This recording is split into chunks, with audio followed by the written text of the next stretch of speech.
Bienvenue sur Africa 24 dans cette nouvelle édition du Morning News. Voici les titres de l'actualité. La réorganisation de la lutte antiterroriste au Mali se précise. Le recours aux mercenaires russes du groupe Wagner devient de plus en plus explicite alors que la France a annoncé en juin dernier la fin de l'opération Barkhane lancée en 2014. Quelle stratégie pour assurer la relance du tourisme au Niger ? La question a fait l'objet d'une réflexion à la 41e journée mondiale du tourisme qui s'est tenue à Abidjan en Côte d'Ivoire le 27 septembre. En plus de la pandémie de Covid-19, le pays doit également faire face aux défis sécuritaires. Et le Cameroun lance un projet pour mettre fin au travail des enfants dans les mines d'or au profit de leur éducation. Une initiative baptisée « Zéro enfant dans les mines d'or », initiée par les autorités de la Société nationale des mines du Cameroun, Sonamine.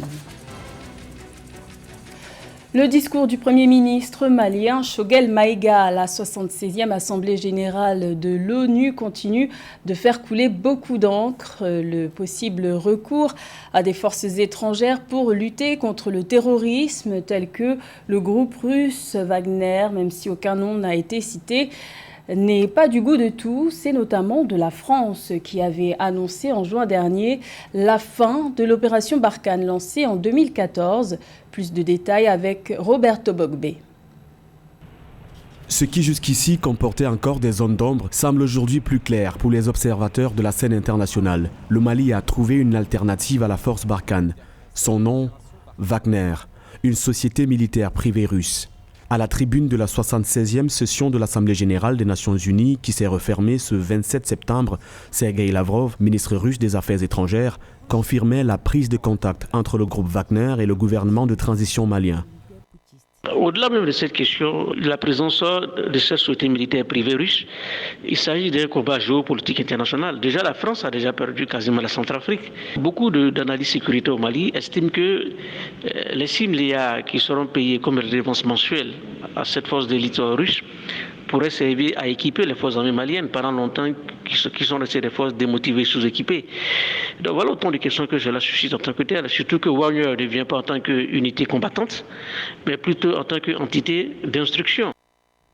Alliée de la lutte antiterroriste au Sahel et présente au Mali depuis 2013, la France, qui ne valide pas cette alternative des autorités maliennes, a averti le 29 septembre à travers Florence Parly, son ministre des Armées, que le Mali perdrait le soutien de la communauté internationale et abandonnerait des pans entiers de sa souveraineté s'il avait recours à la société privée russe Wagner. Il est évident que c'est une confrontation indirecte entre la France et la Russie. Il y a eu les antécédents en Centrafrique et l'antécédent actuel au Mali. Déjà, la France avait déjà perdu la confrontation dans la gestion de la crise libyenne face à la Russie, qui a fortement soutenu le maréchal Khalifa Haftar, et également sur d'autres opérations militaires, notamment en Syrie. Donc la France aurait, dans le cadre de sa diplomatie, dans le cadre de sa grandeur, et dans une approche de dernier recours par rapport à cette question de la présence de cette société militaire privée russe au Mali. Le Premier ministre Choguel Maïga assure qu'il n'existe pas de sentiment anti-MINUSMA au Mali, pas plus qu'il n'existe de sentiment anti-français. Jusqu'ici, ce pays du Sahel reste régulièrement endeuillé par des attentats islamistes. À travers les initiatives qui se multiplient à l'instar de l'ouverture prochaine d'une école de guerre, l'objectif visé reste un retour à la normale. Et après Florence Parly, ministre française des Armées, c'est au tour du président français Emmanuel Macron de réagir à cette situation.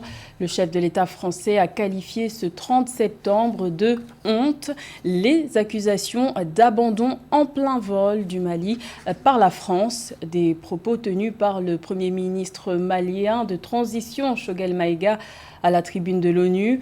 Pour le président Emmanuel Macron, ces propos restent inacceptables. Ce dernier a d'ailleurs affirmé ne rien attendre de l'actuel pouvoir malien, à part le respect de la tenue des élections prévues en février 2022.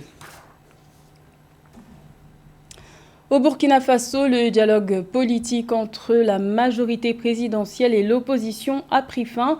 La classe politique est parvenue à s'accorder sur plusieurs points, tels que notamment l'élection des maires au suffrage universel direct. Le président Roch-Marc Christian Kaboré, qui est l'initiateur de ce dialogue, s'est engagé à veiller à la mise en œuvre des propositions consensuelles par le gouvernement. Le point avec Aïssatou Bari. Au Burkina Faso, le dialogue politique entre l'opposition et la majorité au pouvoir a pris fin. Après 2 jours de débat, les 27 et 28 septembre, les différents partis se sont entendus sur plusieurs points, notamment sur celui de l'organisation des élections des maires au suffrage universel direct et l'adoption des secteurs et des villages comme circonscription électorale. Je salue la disponibilité et le sens de la République, des acteurs de la majorité et de l'opposition qui se sont accordés sur l'essentiel au terme de leur concertation. Il me plaît de noter des points de consensus dont la mise en œuvre incombe au gouvernement. J'y veillerai particulièrement. Pour ce qui est de la révision du code électoral, les acteurs se sont entendus sur le mode de scrutin de l'élection des responsables des collectivités territoriales, le vote dans les zones à fort défi sécuritaire et celui des personnes déplacées internes, entre autres. Aujourd'hui, on ne peut pas dire que ce dialogue-là est une réussite ou un échec parce que tout simplement, c'est une reprise pour parler entre le parti au pouvoir et le parti d'opposition. On voit tout de suite qu'ils ont mis l'accent sur les élections municipales locales à venir, aussi sur les questions sécuritaires. Pour moi, la priorité devait être effectivement sur les questions sécuritaires parce que nous sommes en train de perdre beaucoup de terrain. Je ne vois même pas d'ailleurs comment on pourra faire les élections locales dans ces conditions. Les populations, nous sommes à 1 423 000 personnes déplacées internes. Et je ne pense pas que ça soit la priorité pour ces populations-là de lire les maires, étant donné qu'ils ne sont même plus au niveau de leur commune d'origine. Donc pour moi, la priorité des priorités, c'est la sécurité pour un peu stabiliser la situation humanitaire qui est vraiment catastrophique et qui continue de se dégrader de jour en jour. L'opposition a félicité le président Roch-Marc Christian Kaboré pour les changements opérés dans l'exécutif et les actions entreprises dans le domaine sécuritaire. Sur la réconciliation nationale, les 2 partis ont souhaité qu'un dialogue constructif soit mené afin de faciliter le retour de tous les exilés politiques, notamment l'ex-président Blaise Compaoré et de Yacouba Isaac Zida. Le ministre en charge de la réconciliation, Zéphirin Diabré, d'annoncer la tenue en janvier 2022 du Forum national de réconciliation.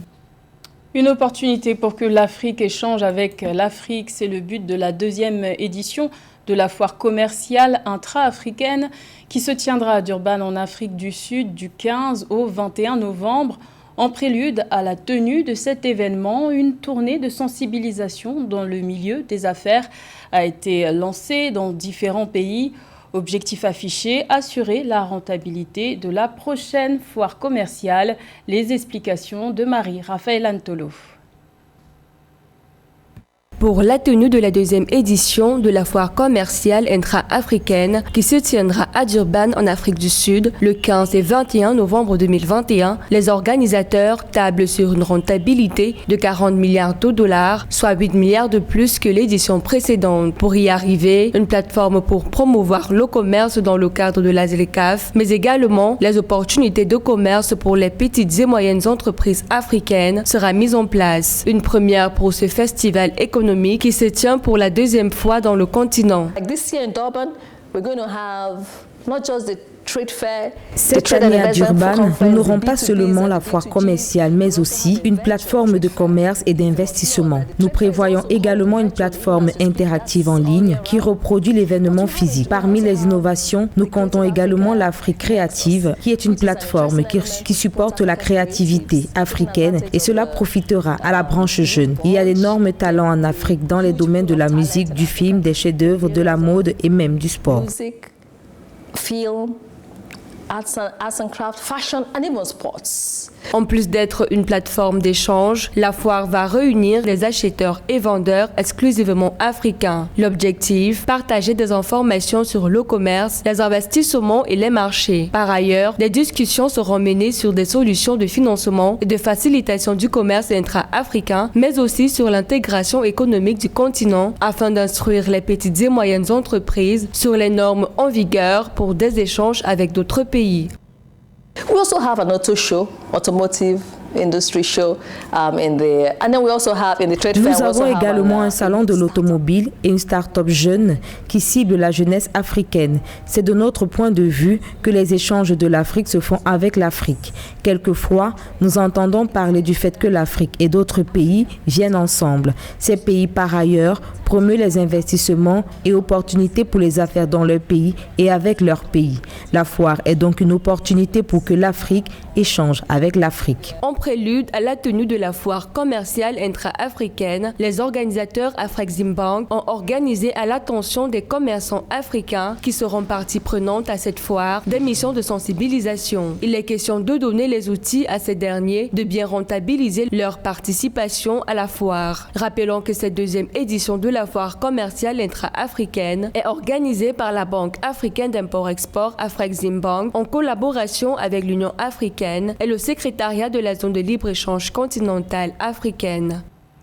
La 41e journée mondiale du tourisme célébrée le 27 septembre à Abidjan en Côte d'Ivoire a fait l'objet de nombreuses réflexions. Des réflexions pour assurer la relance du tourisme post-Covid notamment. C'est l'une des problématiques à laquelle est confronté le Niger qui doit faire face à des défis sécuritaires en plus de la pandémie de Covid-19. Les autorités ont donc décidé de miser sur le développement du tourisme intérieur pour relancer le secteur, un sujet de Amenej. Le tourisme mondial réaffirme sa volonté de faire du secteur un pilier de la croissance inclusive en Afrique. Lors des célébrations officielles de la Journée mondiale du tourisme 2021 à Abidjan en Côte d'Ivoire, des dirigeants politiques et chefs d'entreprise se sont réunis autour d'un message de solidarité. Au même titre que les pays participants, le Niger reste conscient de l'importance de l'innovation, des investissements ciblés et du renforcement des partenariats publics-privés pour un secteur touristique plus épanoui. Le tourisme représente à peu près 7% du PIB au Niger. On n'a pas baissé les bras. L'État a pris les mesures. On a vacciné en masse. Le Niger fait partie des quelques rares pays où vraiment le taux du Covid est le plus bas. On a su vraiment mettre les barrières et nous sommes en train donc de développer le tourisme intérieur et aussi le tourisme des conférences. L'amélioration de la situation sécuritaire au Sahel est un préalable au retour du tourisme. Pour rappel, la totalité du territoire nigérien, à l'exception de la capitale Niamey, a été classée en zone rouge par le Quai d'Orsay après une attaque le 9 août dans laquelle 6 Français ont trouvé la mort. Les risques avérés dans ces zones sont incompatibles avec le tourisme selon les observateurs. Mais les autorités du pays rassurent puisqu'elles estiment avoir consenti des efforts et investissements considérables sur le plan sécuritaire. Pour le côté sécuritaire, nous ne sommes pas les seuls. Il y a plusieurs pays qui sont dans notre cas, surtout les pays du Sahel.